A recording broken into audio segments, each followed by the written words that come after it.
भारत की स्वतंत्रता से पहले कुकी जनसंख्या, शरणार्थी दावों पर एक ऐतिहासिक खंडन। परिचय। पहाड़ियों में आदिवासी जड़ें। 1947 में भारत की स्वतंत्रता से बहुत पहले कुकी लोग मणिपुर, मिजोरम, नागालैंड और बर्मा, अब म्यांमार व पूर्वी पाकिस्तान, अब बांग्लादेश के सटे क्षेत्रों की पहाड़ियों में सुदृढ़ रूप से बसे हुए थे। उनका निवास, प्रशासन और सांस्कृतिक धरोहर न केवल स्पष्ट रूप से दिखती थी, बल्कि उस क्षेत्र की भौगोलिक संरचना और इतिहास में गहराई से समाहित थी।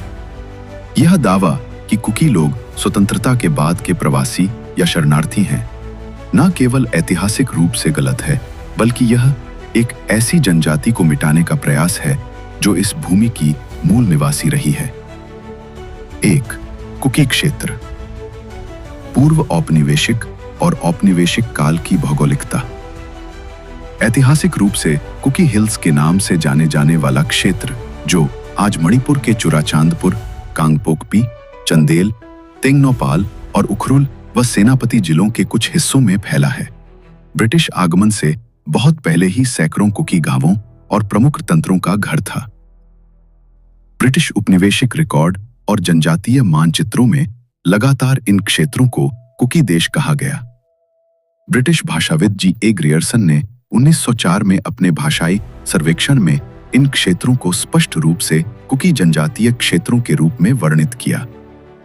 33 ईस्वी में मैतेई लोगों द्वारा उपयोग किए गए खोंगजेई शब्द से लेकर मैतेई निंगथौल मैतेई राजाओं का वंशवृत्त तक में कुकी प्रमुखों का उल्लेख, यह सब इस बात का प्रमाण है कि कुकी सदियों से इस क्षेत्र के स्थायी निवासी रहे हैं। कुछ प्राचीन मैतेई शासकों ने कुकी पहाड़ियों में प्रवेश के लिए अनुमति भी मांगी थी। 2. 1947 से पहले कुकी गांव और जनसंख्या। 1947 के बाद के प्रवास का दावा पूरी तरह से असत्य है।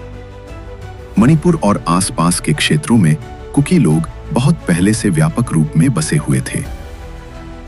कई गांवों को ब्रिटिश अधिकारियों ने दर्ज किया, हालांकि दूरदराज या प्रतिरोध करने वाले गांवों की गिनती नहीं हो पाई। ब्रिटिश जनगणना के आंकड़े इसका स्पष्ट प्रमाण देते हैं।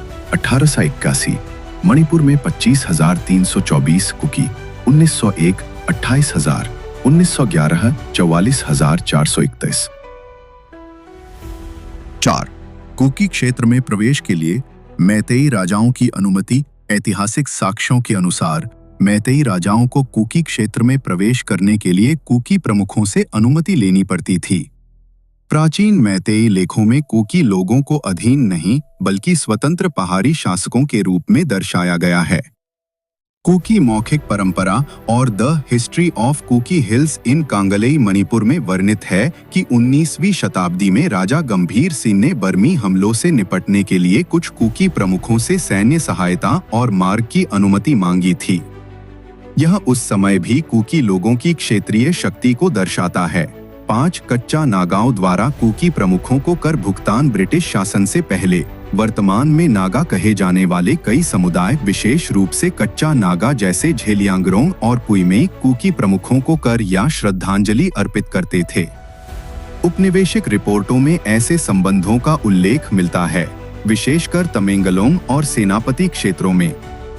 यह संबंध ब्रिटिशों के प्रत्यक्ष शासन लागू करने और जनजातियों को धर्म, भाषा व पहचान के आधार पर विभाजित करने के बाद ही धीरे धीरे समाप्त हुए।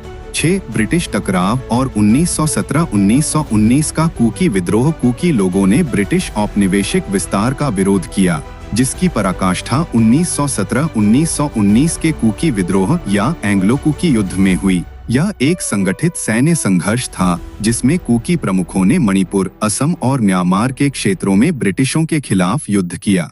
ब्रिटिशों ने क्षेत्र को काबू में करने के लिए पूर्ण सैन्य अभियान चलाए, लेकिन कुकी सैन्य संगठन और प्रतिरोध शक्ति इतनी मजबूत थी कि उन्हें इस संघर्ष को शांत करने में 2 वर्ष लग गए। यह विद्रोह कई लोगों के अनुसार कुकी स्वदेशी संप्रभुता की उद्घोषणा थी, यह दिखाने के लिए कि वे केवल निवासी नहीं, बल्कि अपने क्षेत्र के स्वाभाविक रक्षक हैं। 7. 1967 में लौटे कुकी परिवारों की गलत व्याख्या।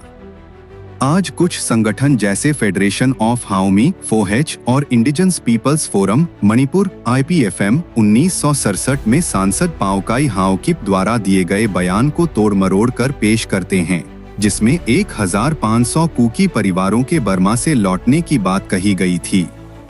वे इन परिवारों को विदेशी बताकर गलत जानकारी फैला रहे हैं। सच्चाई यह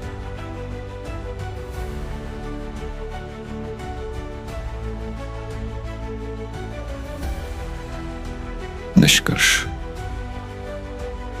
एक सभ्यता का दावा, शरणार्थी की याचना नहीं। कुकी समुदाय मणिपुर में बाहरी नहीं है, वे इस भूमि के मूल निवासी हैं, जिनका दावा केवल ऐतिहासिक नहीं बल्कि सभ्यतागत है। एक ऐसा दावा जो सदियों के निवास, स्वतंत्र प्रधानताओं और सांस्कृतिक दृढ़ता से बना है। उनकी उपस्थिति केवल भारत की स्वतंत्रता से पहले नहीं रही, बल्कि कई समकालीन राजनीतिक ढांचों के अस्तित्व में आने से भी पहले रही है।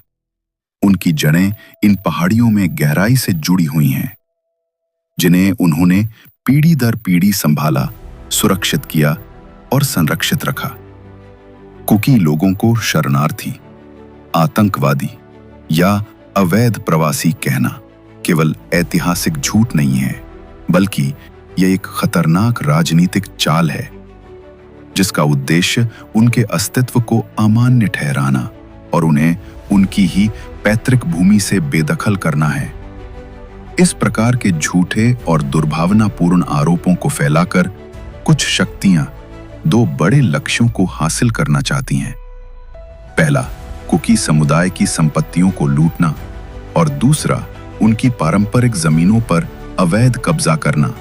ये पहचान और इतिहास को मिटाने की साजिश आकस्मिक नहीं है। ये एक योजनाबद्ध अभियान है जो कुकी लोगों को उनकी ही भूमि से मिटाने के लिए चलाया जा रहा है।